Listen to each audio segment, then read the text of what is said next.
Well, hello everybody, and welcome back to another edition of the European Soccer Show. Tess welcomes you, and as does welcomes Leo. Hello, Leo. Hey Daniel, how are you? Hi, I'm good. How are you? It's been a hectic old week for you, like insane amount of stuff happening in League 1, and Yeah, you've been filming a really interesting program today in Paris. it was an interesting week in Ligue 1 with two match days.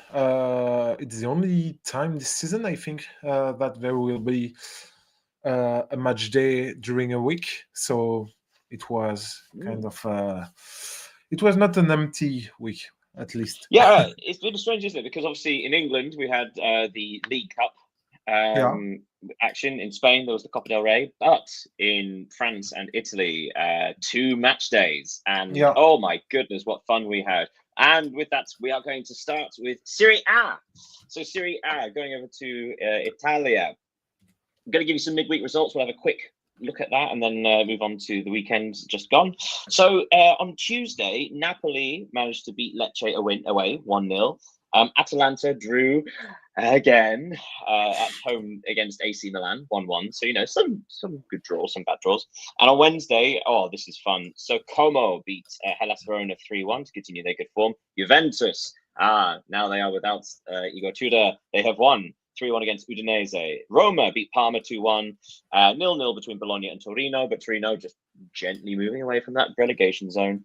Cremonese, another return to form, 2-0 at Genoa. And Inter won 3-0 at home to Fiorentina, but then everybody beats Fiorentina at the minute.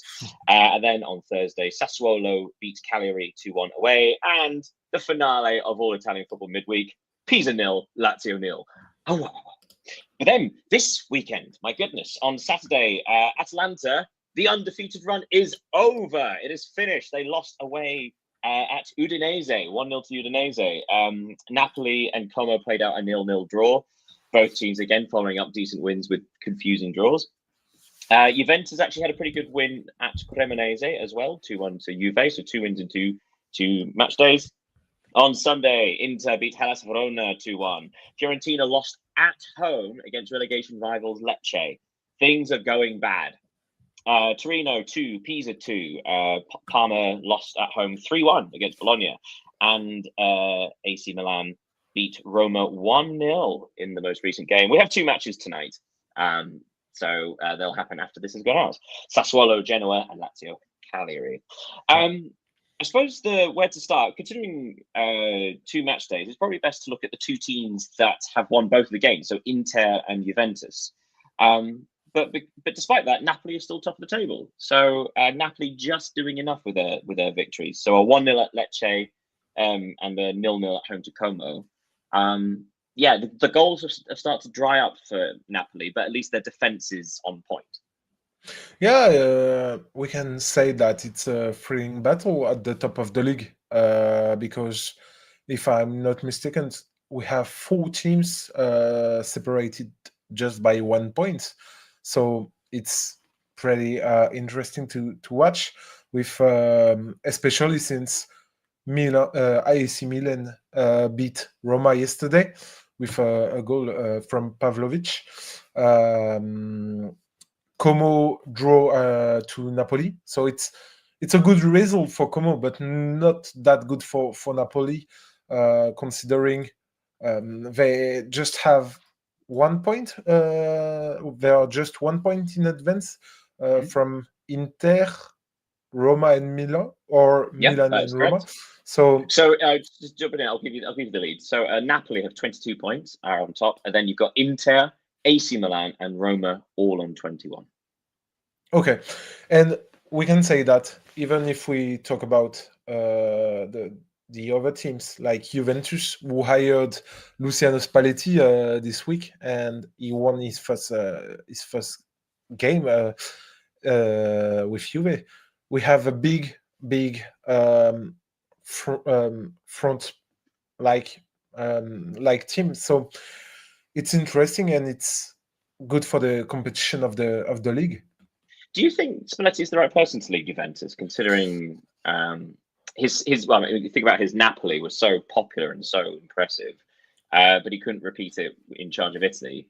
And Juve, obviously, classically a lot more defensive than attacking or progressive. Yeah, Do you think it's a good fit with Juventus?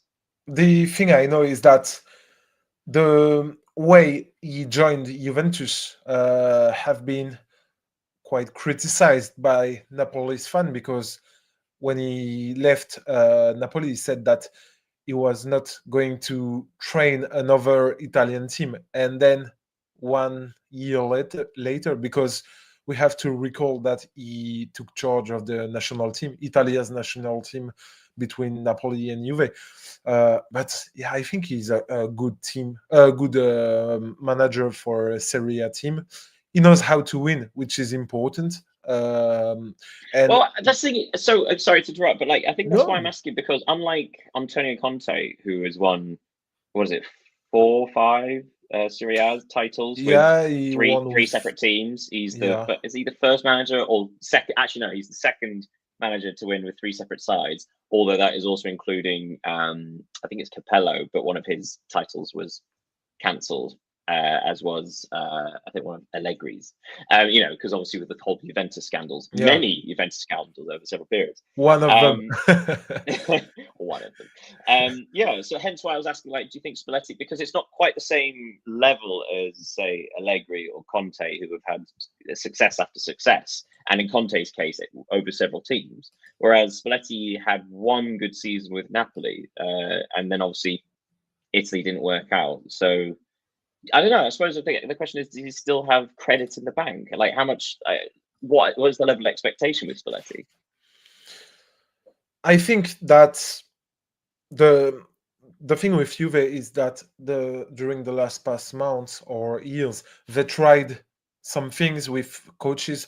Massimiliano Allegri was criticized for like producing almost nothing with his squad. Then they got Thiago Motta. Then they got Igor Tudor. So different styles of manager. So now they have another style with Spalletti. But the thing is that when Tudor and Motta took charge on Juventus, their experience in Serie A was quite little, Limited, because right? limited, because Thiago Motta only trained Bologna. Igor Tudor had was it Elas not who Is it was it? Parma? Yeah, maybe, but he had a limited experience. Even if he took then charge of Marseille, had a good season with them. Even if we can say some bad things about it, but I think Spalletti, his experience, his palmarès talk for himself. And also, I suppose he has the personality for a club like Juventus, Yeah, as yeah. well, which is no small thing with such big clubs. I don't know if you saw, he just during an inside on Juve's social network, he was presented to a player. I don't remember who, and the player said, "Oh, I hope it will be good with you." And he said, "It depends only on you." Yeah, it's all the pressure's on you. So No, yeah, that's very funny. Okay, so what's quite interesting, because you were saying before about how there's only 1 point between the top 4, which is fascinating. A couple of things to note then from the actual league table in Serie A. Number one being that there's a 3-point gap between 4th and 5th, so it does seem like there's now the champions. The contest for the actual title and yeah, the Champions League spots, and then there does seem to be the group below, which is all the more important why Juventus won both their matches, because they're still 3 points behind Roma. But had they not won both, then suddenly there's a big gap being created, and difficult stuff. The other thing to consider is, of course, I'm not sure if you heard this, but was it last year, Serie A? Do you remember the playoffs for the titles? between Napoli and Just Inter. generally, so no, Yeah. it used to be that in Serie A, if 2 teams finished on the same points in first and second, they would then Oh, play off yeah, or have an extra match, so like a playoff yeah. final, and whoever finished above on goal difference, whatever, would get home advantage. That hasn't come to pass yet. Obviously, I think it only came in last year or this year. But the fact is, there are 4 teams, only one separated by 1 point. The mind starts to sort of boggle, like, oh my goodness, imagine if all 4 of them drew. Yeah, That's a real. they should organize mini tournament. Yeah. Sell that to Saudi Arabia as well as the Super Yeah, Cup. I will try. But yes, but the other thing we need to talk about, as mentioned earlier on, down in 19th place, Fiorentina. It's a desperate situation. But I suppose the most confusing thing here, so losing 3-0 at Inter there's no shame to that. It's Inter, it's at home. But losing at home to relegation rivals Lecce is I don't want to say Embarrassing. unforgivable, but Yeah. it is embarrassing. But it's also troubling because this is no longer like a false position. We are, what was it, 10 matches in? This is the league. Is it 11 matches? I forget. And yeah, there's no hiding it. Fiorentina are fighting for their lives in Serie A, and yet, we don't want managers to lose their jobs. But Stefano Pioli is still in charge. Do you think that's the right choice, considering the start of the season? I've read an article this morning from La Gazzetta dello Sport, I think, about Pioli's situation, and they said that yesterday, during Lecce's win at Fiorentina, the fans were calling for his resignation, and we can only support them for the good of their club, of course. But the thing is that Pioli doesn't want to resign because he wants to live with some money because he has. I mean, why would you? Contract, It's the impetus is on the owners, isn't it? To sort of say, like, yeah, that's enough, thank you. But and the question now is a question of ethic. Is it better to leave your job because you are bad and it's okay for the money, or do you want, even if the club is in trouble, big trouble, a critical situation, let's call it as it is, it's not a problem for you if you just if they just pay your check. This is I suppose it's about. question. Do I remember right that Stefano Pioli used to play for Fiorentina? Oh, maybe I don't have It's the. in the back of my head. I suppose I should probably say that without actually checking it. But there's something in the back of my head that said he was. Let me check that. But I was about to make the point of, well, the thing is, he doesn't owe the fans anything, and of course, much like playing careers are relatively short, managerial careers can finish like that. If you have one bad job, you may not get another good one.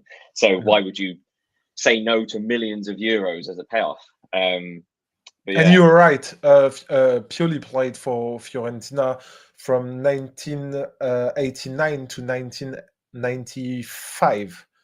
Oh wow! So I shouldn't really know that, should I? That's before. Yeah, That's embarrassing. About 6 years young. Yeah, I was not born. Yeah, but I suppose there's from a fan's perspective, considering they supported Pioli for years as a Fiorentina player. As I said, perhaps there's the contrast of like loyalty and what does that mean in that context. But let's park Serie A there. Down at the bottom is Genoa on 3 points. We have Fiorentina on 4, Hellas Verona on 5, and Pisa on 6.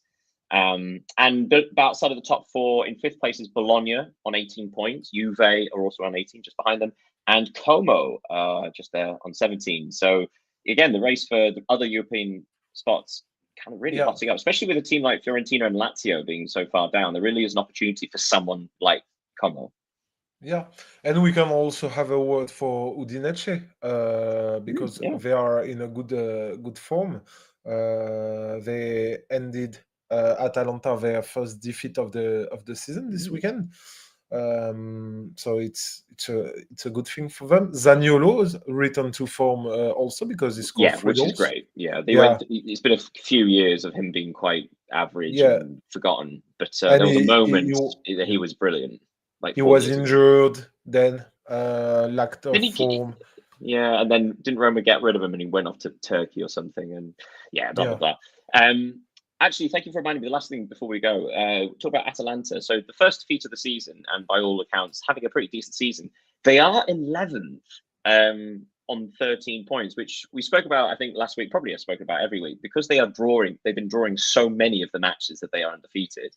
One loss, and suddenly it looks like a very underwhelming start to the season. Whereas just two more wins, and they would be ahead of Como. So it's really interesting how just so many draws have been that damaging to a team like Atalanta. Yeah, you're right. And just to make a little update, because they are now playing against Genoa, and Genoa is leading against Sassuolo. So Atalanta are 10th now at the moment we talk. Ah. But yeah, you're right. It says a lot about the competition of the league, and Mm, it's funny to note that it's a league with quite a few draws because I took a look at the table, and five teams have already drawn five or more times since the start of the season, and mm. they are just playing the 10th match day. So it's uh, just a It's lot. interesting. Yeah, It's interesting, yeah. But I suppose but that's more of the Italian way of playing, isn't it? yeah. Sort of I defensive remember. solidity probably doesn't mean quite so many goals. Yeah, I don't remember if it was last week or 2 weeks ago. They just scored 11 goals during the weekend. So of course, a lot of Yes, goals. that I think that you're right about that. Right, we should park that there before I get the kazoo out again. But let's go to France and Ligue 1. Another double header for you guys here. So all the matches played on Wednesday night. It was a really exciting Wednesday night, and they went like this: Le Havre beat Brest 1-0. Lorient drew astonishingly with Paris Saint-Germain. Relegation threatened Lorient 1, Paris Saint-Germain 1. Nice beats Lille 2-0. Again, Nice's good form continues. A couple of shocks to a report. Marseille drew 2-2 at home against Angers, with Kamara equalising for Angers in the 6th minute of stoppage time. Nantes 3, Monaco 5. Monaco's very confusing season continues with an astonishing victory at Nantes. A relegation threatened Nantes, but Monaco just being forced to work for it. Lyon. Oh, we need to talk about this match. Lyon were winning Yeah. 3-0 at Paris FC, and somehow it finished 3-3. Strasbourg beat Auxerre 3-0 after it was 0 at half time. Toulouse drew 2-2 with Rennes. And the biggest shock of the lot, Metz 2, Lens 0. That's right. Bottom Metz, one of the worst sides in Europe, somehow mustered up a victory against Champions League chasing Lens. But that was midweek. And then on to the weekend. Paris Saint-Germain squeaked by Nice with a last-minute stoppage time winner from Ramos, 1-0 against Nice. Monaco, confusing still, lost at home to Paris FC 1-0. Marseille squeaked a 1-0 victory at Auxerre on Saturday as well. On Sunday, Rennes beat Strasbourg 4-1. Strasbourg really tripping up this week. Lens recovered from that Metz defeat by beating Lorient 3-0. Lille beat Angers 1-0. And then, my God, Metz away at Nantes, and they won 2-0. So 2 victories in a row for Metz against the relegation rivals. Toulouse drew 0-0 with Le Havre, and then a bit of a damp squib to end with Brest 0, Lyon 0. Right, so that's lots of information to throw at you. But let's start with the most implausible turn of form. Metz, the only side in France to win both of their games. Is that correct? Yes, I think so. Astonishing for Metz. But it wasn't acted like by chance. Like they actually pulled off an incredible performance against Lens. Yeah. So for the context of the game, it was 0-0 with 3 minutes of regular time to go. Hen scored from the penalty spots with 3 minutes to go. He then scored a second in the first minute of stoppage time, and a minute later he got sent off for a second yellow. So very incredible last 5 minutes for Hen. And that was against Lens. First of all, how did they beat Lens? Again, Lens have been, pretty decent this year, title chasing, Champions League position, and yet Metz beat them. How did it Yeah. happen? It was Metz played some games when they seemed really, really under their opponent, but against Metz, against Lens, sorry, they were very, very good. To be honest, they were dynamic, they were aggressive. They played like a. They didn't play like a team struggling into the relegation zone, and the 2 goals from scored from Gauthier are quite symbolic because he's kind of a child of the club in France. He's often talked like maybe the best League Two player, so the French second division, best League Two players in history, never really succeeding in the top flight. And then he scored twice, and he was red carded because he took off his shirt.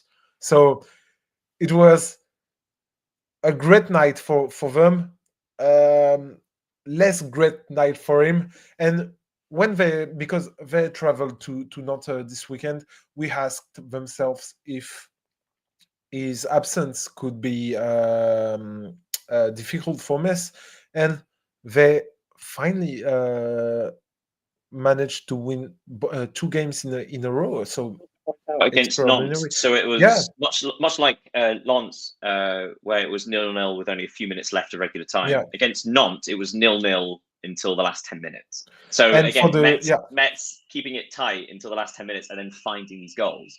And for the first time since the second match day, they have left the bottom of the table. I think the most astonishing thing about this is that they've had 2 clean sheets in a row. Like only last week, you gave me that gorgeous stat about how they had the worst defense in all the top 5 European leagues, and yet 2 clean sheets. Given the fact that their goalkeeper last week had a problem with his head, so he had to get off the pitch. So it was like, okay, they will have more problems than they got already with injuries problem. And finally, they surprised everyone. To be honest. But now they are still in the relegation zone. However, talk about like these gaps creating. So like, had they not done that, they would have been cut so far from the bottom. But as it is, they're ahead of Auxerre by a point, and they are behind Lorient and Nantes by a single point as well. Let's go to the top of the table, the top of League 1. So no, none of the title chasers won both of their matches. What is really interesting is, say for example, Paris Saint-Germain got 4 points from their games. Marseille got 4. Lens, Lille, Monaco, Strasbourg all got 3. It feels like a lot of these teams are really missing out on chances to catch Paris Saint-Germain and overtake them, because it's not as if they all played each other and took points of each other. The fact that Lille lost at Nice, which is is doable. Like Nice are a decent form, but Lens losing at Metz is pretty bad. Monaco, I mean, they played Paris FC and Nantes, and they only got 3 points from that, and also had to really sweat for that against Nantes. It feels like a lot of these title rivals for Paris Saint-Germain basically just keep missing these opportunities. Yeah, as you said, everyone dropped points this week. At some points, even PSG at Lorient. So it was the perfect opportunity for a team like Marseille, who wants to be second in the table and are ambitious to try to be at the top.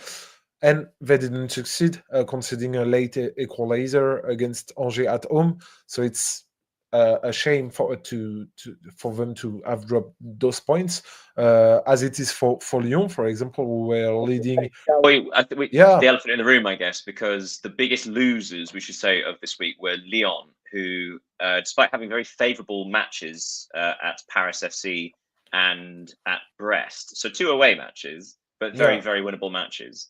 But I like to say that Lyon are really frustrated. It's so difficult to say. Frustrating team. Sorry. No, I'm not French. I'm not.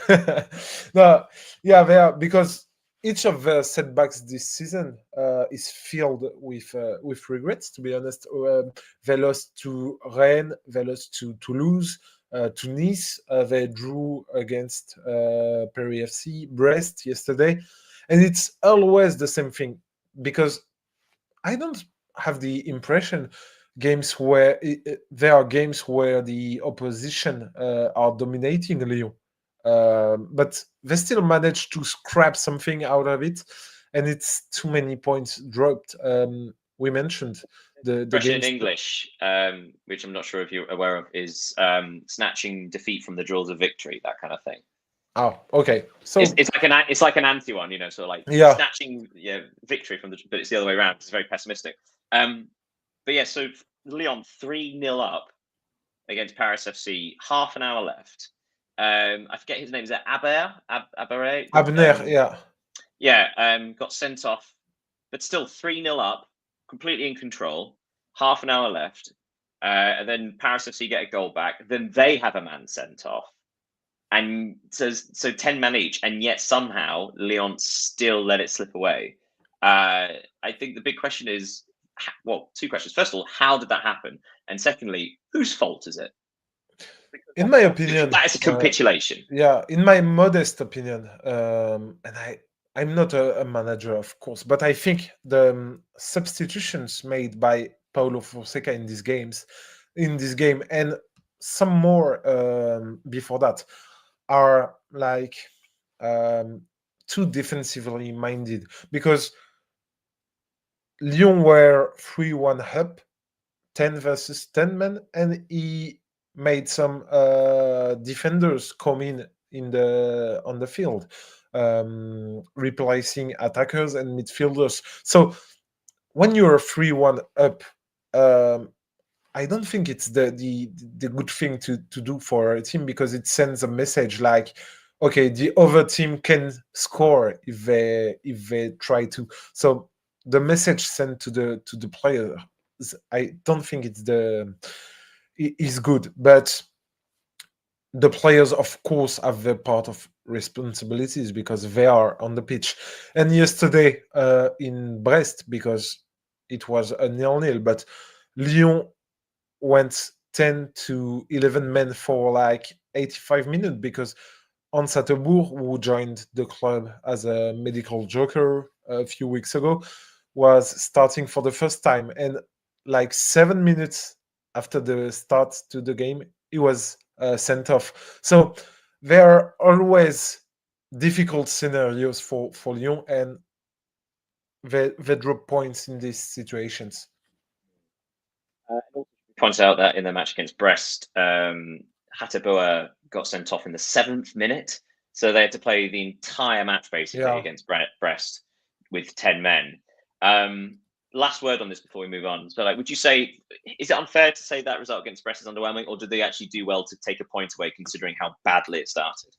No, I think Lyon were lucky to play against that Brest team, because they weren't really dangerous. They had one big occasion in the chances in the during the game. So yeah, it was kind of, because, for example, next week they will play against PSG. If they come to 10 men down against PSG, they will struggle, at least.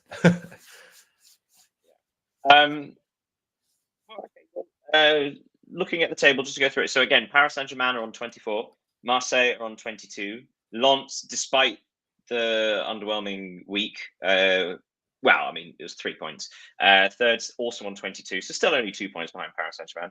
Then you've got Lille, Monaco, Lyon, all on 20, and then Strasbourg on 19.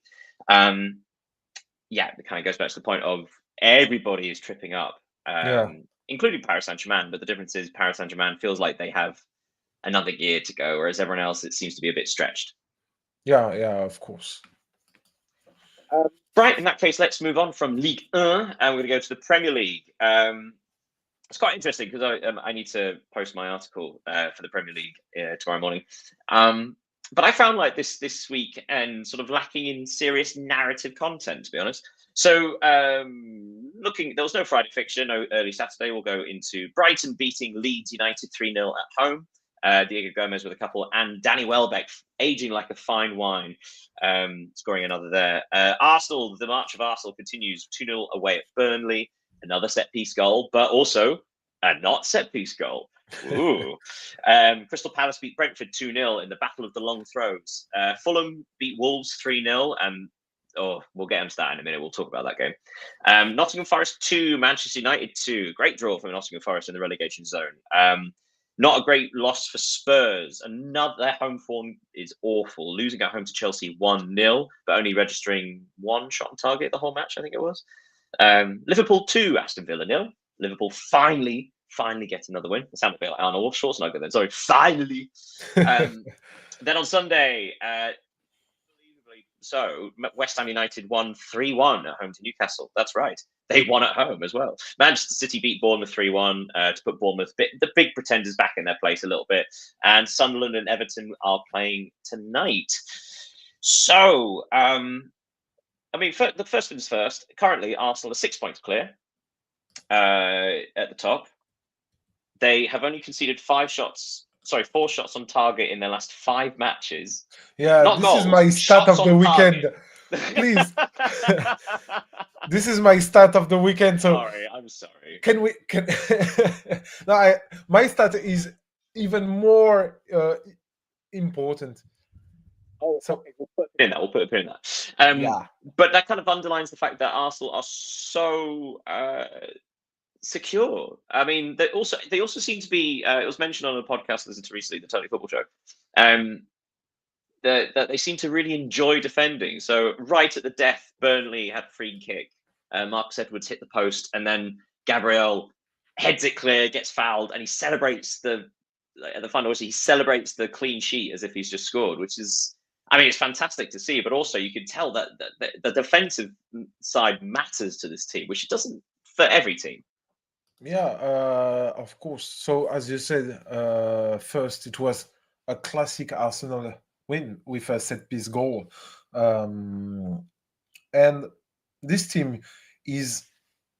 I think that team is really good because they are very clinical in both boxes, which is important to win games. They score. I will not say they score a lot, but they know how to score, and most importantly, they know how to defend. If you look at their squad on a defensive aspect, it's impressive to compare the price they get players and whether these players are playing. It's a very, very, very good investment, in my opinion. If we, for example, just take the example of Mosquera, of Jurien Timber, they are today trademarks in Arsenal, and they didn't were bought for many millions, as some of us have been in the past years. So, real good scouting work. Targeting players were very good too. So we can. Do you think it's the most important player for Arsenal? Because it does seem that a lot of Premier League sides have 1 or 2 players which are completely indispensable, and yet Arsenal seem to have pretty good cover in every position now, which is kind of has not been their thing for a long, long time. I suppose the only person I could probably think of that can't be replaced as such would be perhaps if they lost both Gabriel and Saliba, although they do have good centre backs. I But think perhaps Declan Rice. Yeah, but I think Gabriel has reached. Though, isn't he, in the Yeah, defence? I think he has reached a level, an impressive level with Arsenal, more than Saliba. Even if Saliba, hasn't it? Saliba's been the one that's been, because he seems to be the one that has the better recovery pace. He seems to be the more cultured defender with his passing ability, whereas Gabriel seems to be the one who really likes to defend. Yeah, he inspires fear to his opponents, I think. And the thing is that we need to talk about the fact that Arsenal got some important players out, ruled out for injuries, and we don't see it when we watch them play, because they have a squad depth really imposing. They were Arsenal, 25 points. Then you've got Manchester City on 19th, Liverpool on 18, Bournemouth on 18, Spurs, Chelsea, Sunderland, Man United all on 17, Crystal Palace on 16. So what we've got is currently 3 points separating second from ninth, which is brilliant. But it also speaks volumes about the fact that there seems to be like this chunk in the middle, and then again just one team at the top. But of course that can change, because Sunderland, if they win tonight, they go second. Yeah, I just can't believe. What a season they have. apart from anything else, I'm a Newcastle fan, so I shouldn't really be rooting for Sunderland. But it would just be so much better for the competition if all three promoted teams stayed up. No one is listening to you, so you can say something positive about Sunderland. That's such an insult saying, oh, it's all right, nobody's listening to you anyway. Thank you. Yeah, Thank you so sorry. much Yeah. for taking time to film this. Like, no one's listening. Looking at the bottom of the table, so yes, Fulham 3, Wolves 0. So Fulham, I think, are off the back of 5 straight losses. And yet this was one of the easiest matches they'll ever play. Agbadou got sent off in the first half. In fact, very early on, wasn't it?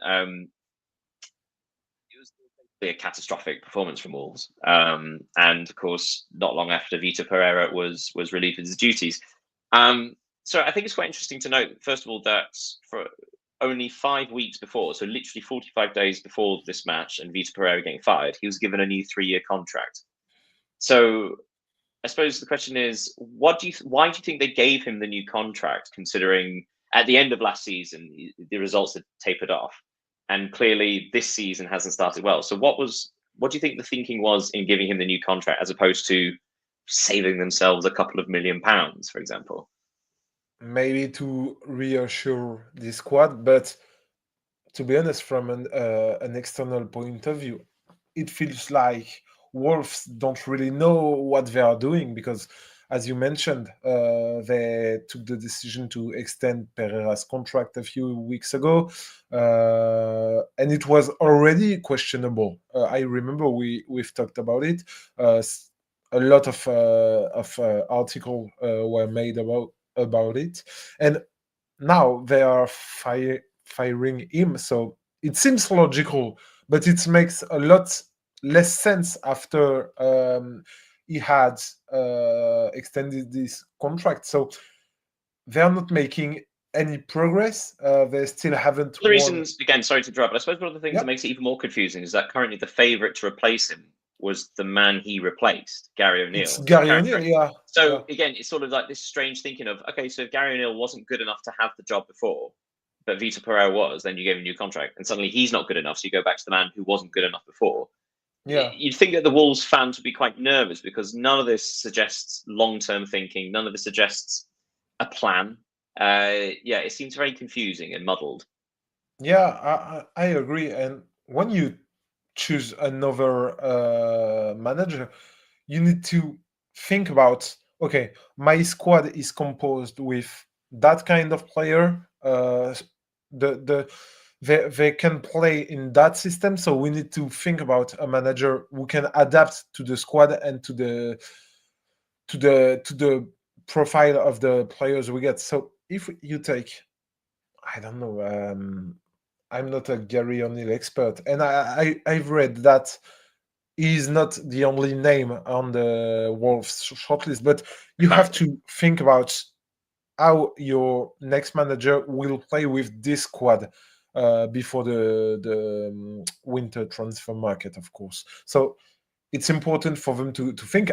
And given that they still haven't won a game, and they are already 5 points behind West Ham, who are 18th in the league. Behind West Ham, but 8 points behind safety. So they are 8 points away from getting out of the relegation zone. But it also, we say 8 points, but the goal difference is so bad, it is essentially 9. So that's like, essentially, you have to win 3 games just to catch up, and they haven't won any yet. So, I mean, this also goes back to what we're talking about, say, like Metz and Juventus, like trying to, like, it's just as well they won 2 games because it stops that gap.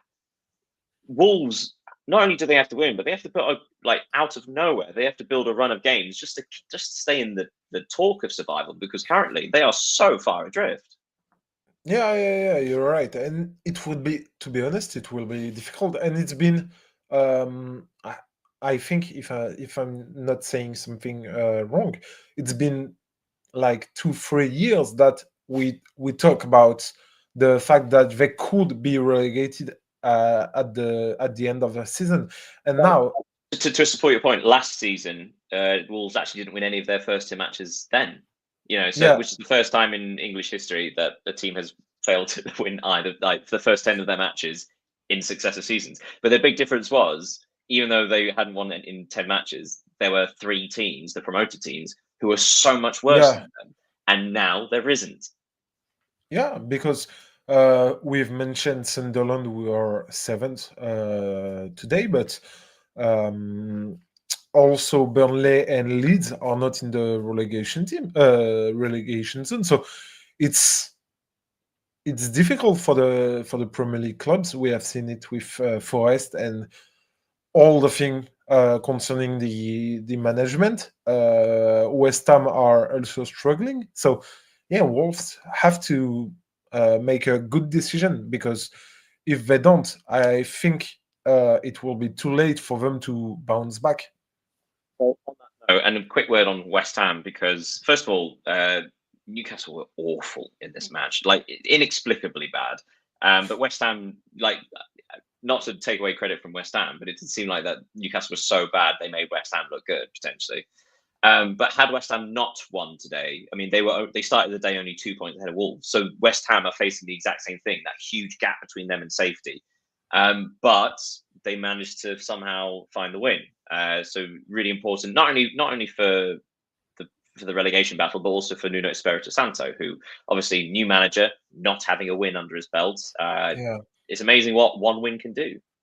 yeah, and we have said it before in the previous shows, but West Ham, I don't think they are a team that, given their roster, should be so low in the standings.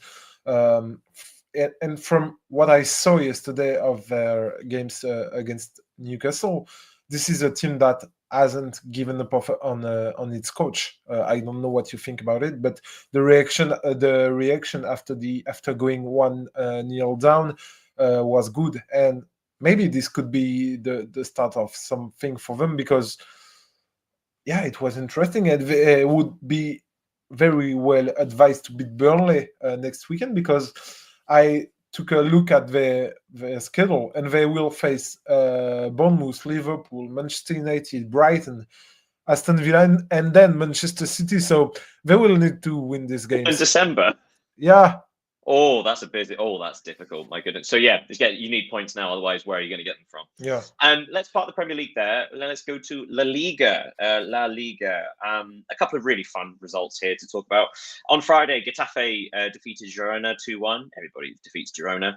On Saturday, Villarreal, who really are having an excellent season, beat Rayo Vallecano 4-0. Atletico beat Sevilla 3-0. A precious precious win for Real Sociedad in the Basque Derby, winning 3-2 at home to Athletic Club, with an injury time winner from a name, I'll be honest, I'm not even going to try and pronounce. There's an X in there. Real Madrid 4, Valencia 0. Real Madrid doing Real Madrid things. Another couple of goals from Mbappe, Bellingham, Carreras. On Sunday, 2 wins in a row for Celta Vigo. Babao winning 2-1 at Levante. Also a stoppage time winner for them. Alaves beats the inform Espanyol 2-1 at home. Barcelona beat Elche 3-1 at home. Goals from Yamal, Ferran Torres, and Marcus Rashford. Real Betis beat Mallorca last night 3-0. And Real Oviedo Osasuna is playing tonight. So let's sort of first of all talk about you put the 2 championship. What would you like to expand what that means on today on the running order? Yeah, because if you take a look at the table, you can see that from Real Madrid, who were first in the league, to maybe Getafe or even Alaves, who are 7th and 8th. They are 15 points, but this is the run for the European Cups. And then if you just go back, go at the end of the table, you can see that between Girona and, let's say, Real Sociedad, so 17 teams, there are only 5 points between them. So it's like some are playing the European Championship, and the other ones are playing the relegation championship. Yeah, I mean, I think we've said this a few times today, but this is one of the really Yeah. interesting. When you get to this point in the season where you've got 10, 11 matches in, it's a quarter of the season is now gone. And there are several metrics that have proven that essentially there's not that much change at that point of the season. There's some minor, like a couple of change position shifts here and there, but essentially roughly finish around the 2 or 3 positions that you're currently in after the 10 match point. But what you do see, as we discussed before, is these little gaps starting to grow, and then you get these little pockets. So these are the teams challenging for the title. These are the teams challenging for European places. This is the relegation battle. And then you've got these strange middle points. So as you're saying, so at the bottom of the table, Osasuna on 10 points, and then 6 places below them, Girona on 7. So as awful as Girona have been, they do have a way out. At like 4 points in 2 matches, and they might be way away from the relegation zone. Well, or quite literally out of us rather than points. But yeah, so 3 points separating the bottom 6. You've got 3 points separating 5th, 6th, 7th, and 8th, and yet there's a 5-point gap at the top. And a 6-point gap between Betis and Barcelona in second. So you've got you got the top 4. Well, you got the top 1, and then you got the rest of the top 4. Yeah. And then you've got the rest of the European chasers, and then you've got like 2 or 3 teams in the middle, which really aren't that many people, like Sevilla, like for example. But then you've got the huge relegation thing. So yeah, so now you're getting all these little pockets of like, right, that's what the aim is for the season. This is what you're aiming for. This is your challenge. Yeah, and if you look at the results in the table, you can see that everyone or almost everyone from the top part of the table won this weekend, while everyone or almost everyone at the bottom lose this weekend. So it permits to illustrate this idea, but I still think that the big good news of the weekend was Real Sociedad securing a second consecutive victory. Yeah, doing it in a derby in this context, because they scored in the 96th minute of stoppage time. Yeah, it's just bonus for a squad.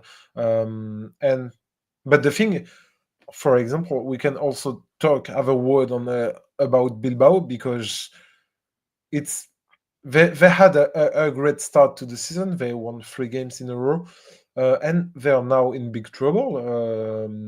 They only have won 2 games in their last 10 games, and they are a team that is struggling to score goals. And this is a team that relies on some form of European football to help, because obviously with the way that their recruitment works and how their transfer model operates, they do need some additional financing, so to speak, and you usually get that with some form of European competition. It looks like that is going to be a bit of a stretch, and somehow they managed to persuade Nico Williams to stay last summer.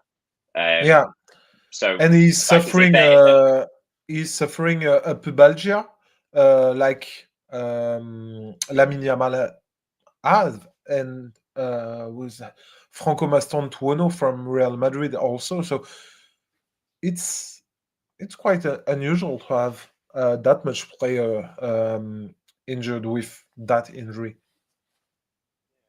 So yeah, it's quite strange. Like you say, it's quite a strange one, because all the big teams won, all the relegation threatened teams lost, more or less. So yeah, it's kind of like the opposite of League 1. There was sort of like no real shocks. Yeah. But what it has done is really supports the top 4. Real Madrid, I'd say about a month ago, we were talking about how they didn't look like they were clicking, but they were still winning. So this is 11 matches, and they've won 10 of them. But it does seem in the last couple of weeks that they have really stepped into a new kind of a new rhythm, and starting the understanding of each other and the system of the manager. And that also coincided with the El Clasico, obviously defeating Barcelona as well. But it does seem that they are now, where we say in England, they're purring. Yeah, but I think it's easier to do so with Mbappe, who just can't stop scoring goals, because every game you watch from Real Madrid, you are assured to watch 1 or 2 goals from Kylian Mbappe. So of course, with a striker to his quality, it's easier to win games. We can also note that Jude Bellingham scored again after his Clasico goal. So everything is going well for Real Madrid. Suppose because it's 5 points, but Barcelona are sort of still hanging in there, as are Villarreal, to be quite frankly, although only Yeah. 1 point ahead of Atletico. Yeah. What is what do you think is the biggest threat to Real Madrid losing this? Because they do seem to be the most sort of put together side currently. What do you think is the biggest threat to Real Madrid winning this title? Not team wise, but like, do you think it'll be like their defense? Is it the squad depth? Is it what? Yeah, maybe we can talk about apart from the squad depth, and we will need to, because we can't see it now, but we will need to analyze the impact of the Club World Cup on organisms of players, because if Real Madrid go, and I think they will go through to the quarterfinal or semi-final of the Champions League, they will have to play a lot of games. They will have to travel away. If they maybe will go to the top 4 in the Copa del Rey, they will go to Saudi Arabia. It will be interesting to see how the physical conditions of their players is going. Okay, let's have a quick word before we finish. Quick word on the Bundesliga. For anybody who wonders why we leave the Bundesliga to last at the minute, it's because basically every single week is the same kind of story.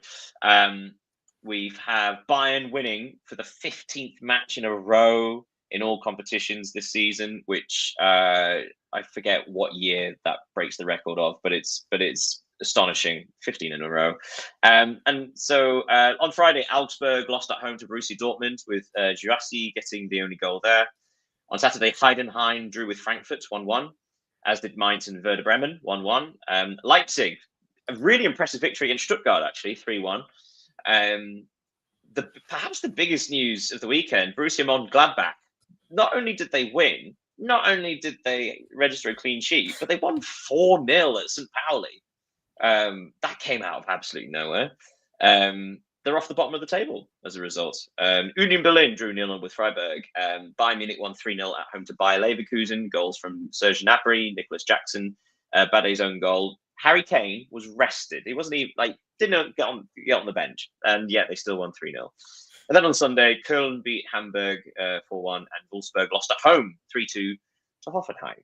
So Bayern doing Bayern things. Essentially, this is why it's such a sort of thing to talk about the Bundesliga. I suppose the most impressive thing, really impressive win for Leipzig over Stuttgart. Because Stuttgart were only a point behind Leipzig before the start of this game. But Leipzig, yeah, they were really impressive in this victory. Yeah, and they continue their momentum, because they have just lost one game since this season so far, against Bayern Munich during the first match day, and Leipzig are a team where young recruits, because we previously said that the transfer window, as it's often the case, but they were targeting young players, such as Yan Diomande, for example, who scored this weekend and provoked an own goal. So they have managed to integrate the young players with more experienced players who possess we can call it the RB Leipzig DNA, such as Gulacsi, for example, who has been there for decades now. And this is obviously easier for them because they have only one game in a week during the week, so it's easier to put everything together. Interesting, because Bayern, despite winning 9 out of 9, they are 5 points ahead of Leipzig in second place, which is the same gap for Real Madrid and Barcelona, who have played a game more, 2 games more. So it's just quite interesting how we see these gaps, actually, because Arsenal is 6 points ahead, Real Madrid are 5 points ahead, Bayern are 5 points ahead. So depending on the team or the league, it seems like, for example, Real Madrid, it's 5 points, but it's still Barcelona right behind them. And yet Arsenal and Bayern, it's like, oh, we just assume that they're going to run away with it. So Bayern on 27, Leipzig on 22, Dortmund on 20 points. Another 1-0 victory. They're really sort of squeezing a lot of those out at the minute. And then Stuttgart on 18, who have so far had 0 draws this season. So 6 wins and 3 losses. Yeah. And Bayer Leverkusen on 17. Right. Before we go, we've got Arteta's tops and flops, and then the stats of the week, which I'm currently trying to find on my phone. It's not just one. I'm looking away. So would you like to say what your tops and flops are? Personally, my flops are obviously Lyon because of the difficult week they had, and losing 3 points after having led 3-0 upon a promoted team is difficult to apprehend. So yeah, Lyon are my personal flop of the week. And if I have to say a top, to give a top, I would maybe give it to Inter Milan, because we have talked about AC Milan beating Roma and Napoli, but which is interesting with Inter is that they have already scored 24 goals, so it's a lot in Serie A, especially in Serie A, and they got a plus 12 difference goal difference, so it will be very important when decided who will be champion at the end of the season. So yeah, they're my top of the. And given the fact that they changed manager this summer from Inzaghi to Chivu, so I remember that when we talked about the Club World Cup this summer, we questioned their decision to replace Inzaghi with Chivu. So it's interesting to see. I'd go for flop either, Lyon or maybe Atalanta. To be honest, again, because we've had these 2 leagues with 2 matches this week. Atalanta only getting 1 point. Although it was a good point against AC Milan, but also just kind of the loss at Udinese kind of puts into context just how there's so many draws and suddenly they're 11th, and actually so it's not just for this week, but it's also just, again, it's the context of what one defeat does to all the draws, of course, or the lack of wins rather. But the top, surely it's Metz. Out of absolute nowhere, Metz. 2 clean sheets, 2 victories, unbelievable stuff. In that case, what's your stat of the week to end things before we go? Yeah, you were talking about Arsenal defense earlier today. I will point out that Arsenal only conceded 1 shot on target in Premier League in October, and I do think it's crazy. I do think it's a crazy stat. It's not like they were playing against amateur teams or players. They're playing against professional players, professional teams. This feels like very sort of mid-90s AC Milan victories, so like defensively just impossible. Yeah, and I think the only shot on target was a header just like 3 centimeters from Raya. So the forward touched the ball with the head, and Raya just took it like that. So I want to give respect, pay some respect, and pay tribute to Arsenal, because it is astonishing, and also it's the fun of defending. Again, it's making defending. Yeah. In that case, let's end with a question for you, which is my stat of the week. So it might be one you've actually know, because it's quite a popular one that's made the rounds. Manchester City, their top goal scorer this season. Yes, you could probably guess that. I don't know. Maybe Erling Haaland? Yes. Haaland in the Premier League has 13 goals in just 10 matches. Wow. But here's your question. Who is second? Who is the top goal scorer, second top goal scorer for Manchester City in the Premier League? Erling Haaland's son? Maybe. I don't know. No. Who can be? Oh, yeah. Was it Maxime Esteve from an own goal against Burnley? He scored twice with Burnley. Yeah, that's I remember this one. So it's kind of amazing, isn't it? Because Haaland has 13, and then you've got Reinders, O'Reilly, Foden, Nunez, and Cherky all on 1 goal. Yeah. So it's that thing now. Like if you could stop Haaland scoring, you stop Manchester City, which is quite a strange thing to say. But yeah, no one else has contributed goals. So yes, the 2 own goals are currently second place, which is a fun one. Right, let's end it there. Thank you so much for joining us, everybody, for the European Soccer Show once again. And as ever, please look at our delicious social medias down there, which Leo has put together: the X and the YouTube and all the other social medias where you want to fill your boots. Go and do that. Thank you so much for joining us, Leo. Thanks, Daniel. Thanks, everyone.